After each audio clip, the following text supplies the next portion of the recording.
Okay guys, we're going to go through the L6th Organic analysis homework.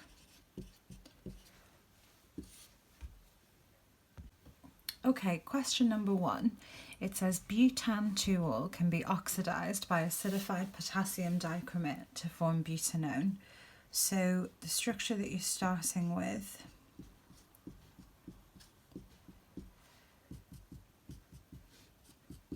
we've got butan-2-ol, and then we're adding our acidified potassium dichromate and we're ending up with a ketone.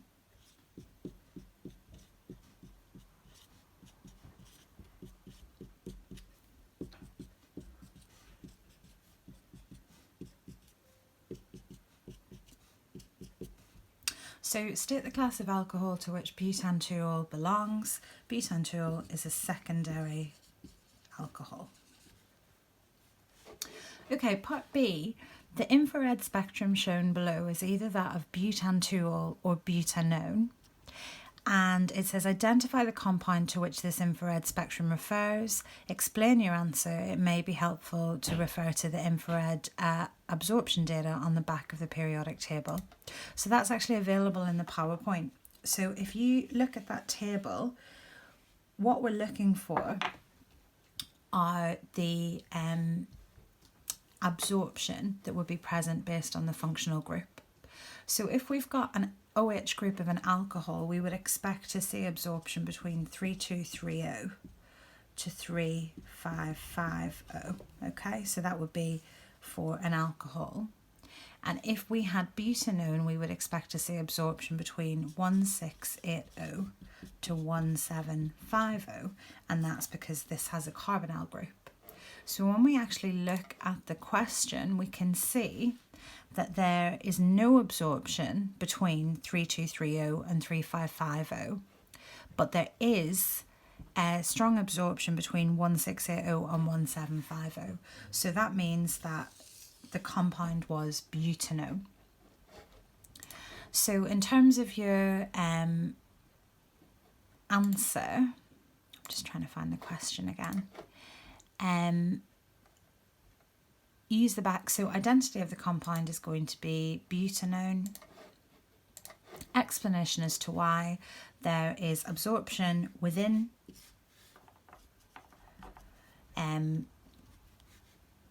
this region, so absorption within 1680 to 1750, and then you have to say it corresponds to this functional group, so it corresponds to a C double bond O carbon.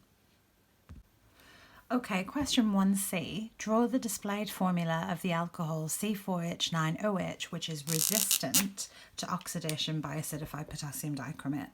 If it's resistant, it needs to be a tertiary alcohol. So if we've got a tertiary alcohol, we need the alcohol group to be here. And then it's C4H9OH. So if we add in the hydrogens, this should work. Now, actually, one thing that I've done wrong, it says displayed formula. So you have to show that OH bond there. Okay, so question 1 was out of 5 marks, so give yourself a mark out of 5.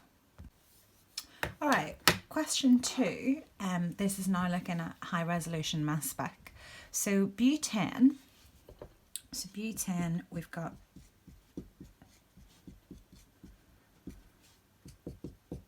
this structure.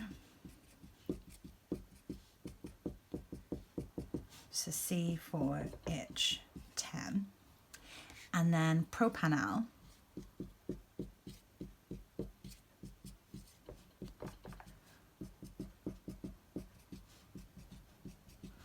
So this is C3H1234560.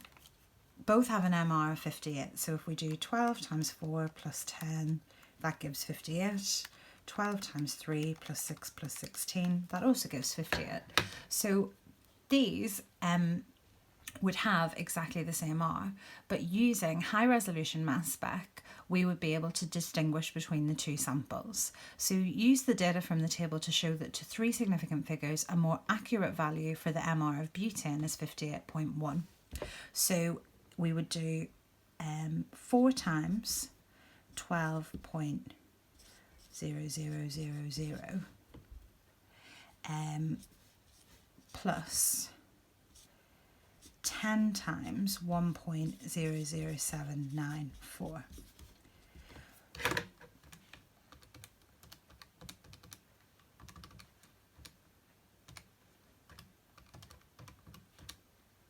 So that gives a value of 58.0794, and then it asks in the question to 3 sig fig.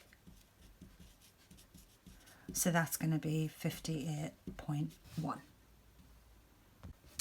Okay, 2A part 2, state why the precise relative atomic mass quoted in the table for carbon-12 for the carbon-12 isotope is exactly 12.0000. We can just say it's by definition. Okay, question 2B. Draw a displayed formula for the organic product that is formed when propanal is oxidized by warm Tollens reagent. So Tollens is what we use to identify when we've got an aldehyde, but also it's an oxidizing agent. So it's going to react with the aldehyde exactly the same way that acidified potassium dichromate will. So propanal is going to be oxidized to form propanoic acid. And because it says the displayed formula, you have to show the bond between the O and the H. Okay, C part 1. Prop-2-ene-1-ol is an isomer of propanal and can be polymerized to form a polymer represented by the following structure. Draw the structure of prop-2-ene-1-ol. So we've got our double bond here, and then we've got our CH2OH group here.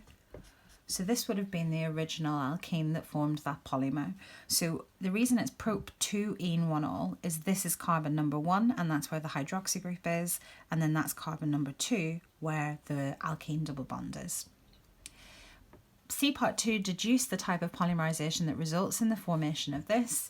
The type of polymerization is addition polymerization.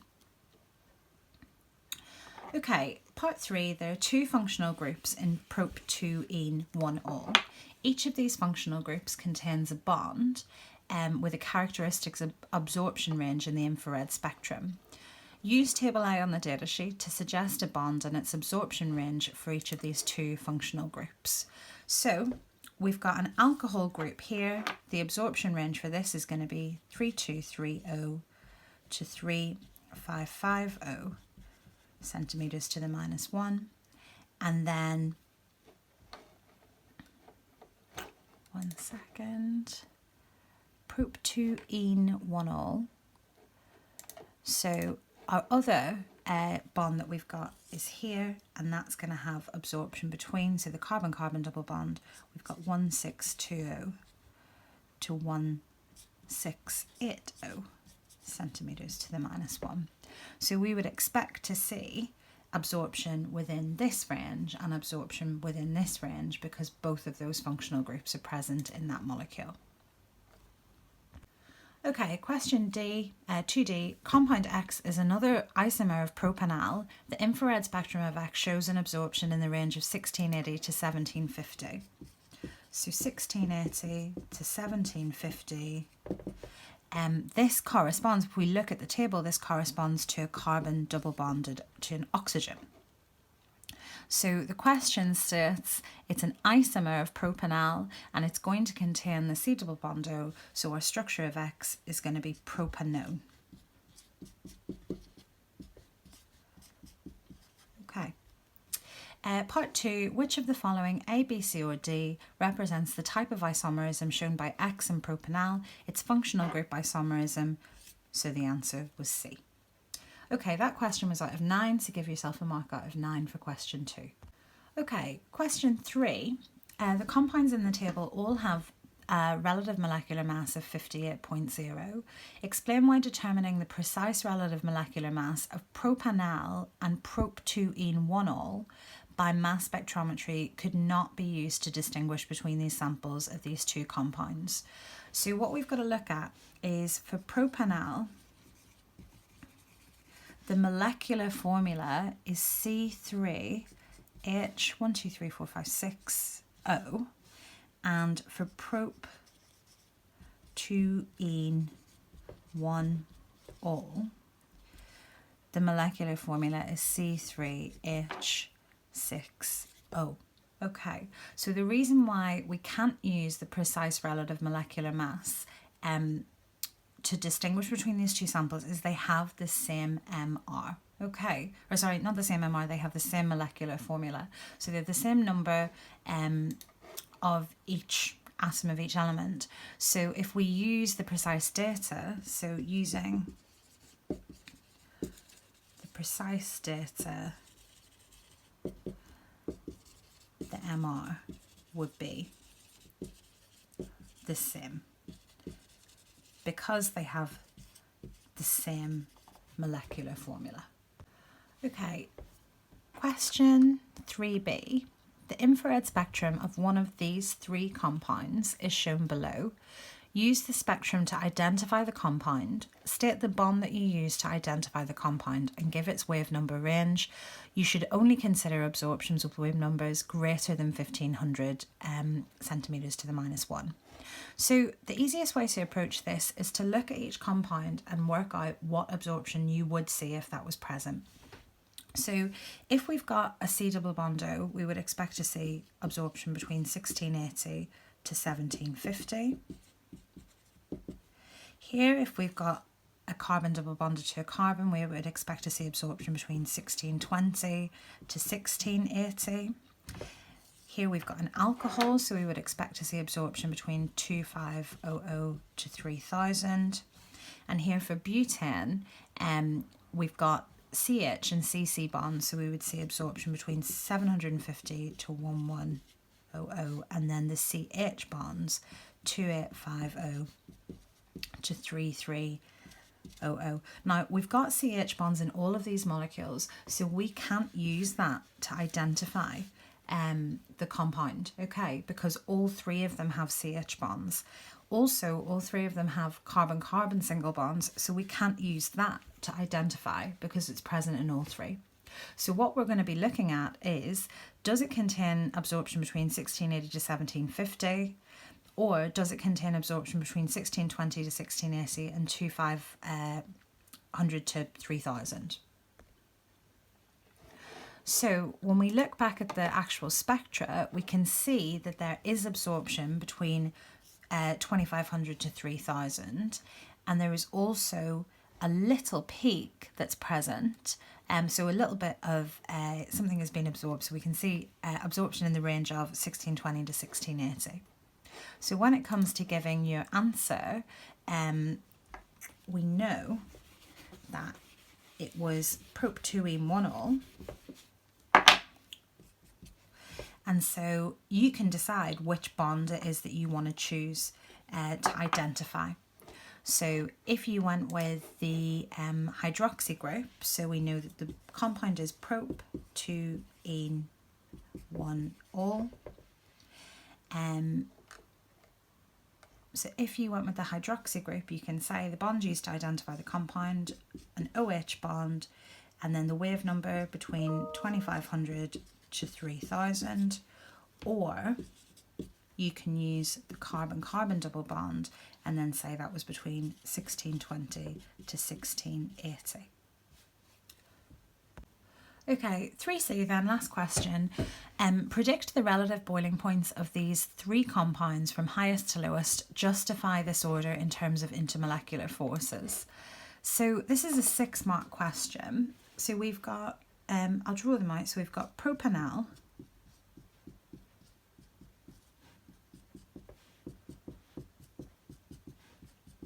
we've got butane,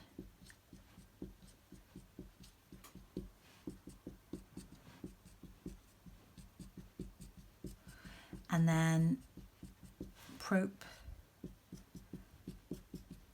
2ene 1-ol. Okay, so when you have a question that's asking about putting an order of boiling point, you've got to look at it in terms of bonding and intermolecular forces. These are all covalent molecules, so they're going to have different intermolecular forces between the molecules based on whether or not they're polar, non-polar, and if they contain an oxygen, hydrogen, nitrogen, hydrogen, or fluorine, hydrogen bond. So in order to determine which is going to have the strongest intermolecular forces, we've got to look at what's present in each. So in the first one, for propanal, this is going to have permanent dipole forces. In butane, this is a non-polar molecule. So it's just going to have van der Waals forces between the molecules. And for prop 2ene 1-ol, it's going to have hydrogen bonding because it has an OH bond. So your first mark then is for actually getting the order. So we're going to have prop 2ene 1-ol. This is going to be the highest. Then after that is going to come propanal. So that's going to be the next. And then we've got butane, which is going to be the lowest. Now, it said in the question, predict the relative boiling points from highest to lowest. So actually, we've got to go. Highest is going to be prop 2ene 1-ol, then dipole-dipole, then the lowest is going to be butane. In terms of your answer, if you look at the mark scheme for this, it's wanting you to state prop 2ene 1-ol has the hydrogen bonding, which are the strongest intermolecular forces. Propanal has permanent dipole-dipole forces, which are weaker than hydrogen bonding, and butane has van der Waals forces, which are the weakest. So because this is the strongest, or this has the strongest intermolecular forces, this requires the most energy to break the forces between the molecules. So that whole question then was out of 10. So if you give yourself a mark out of 10, and then the total for that is 24.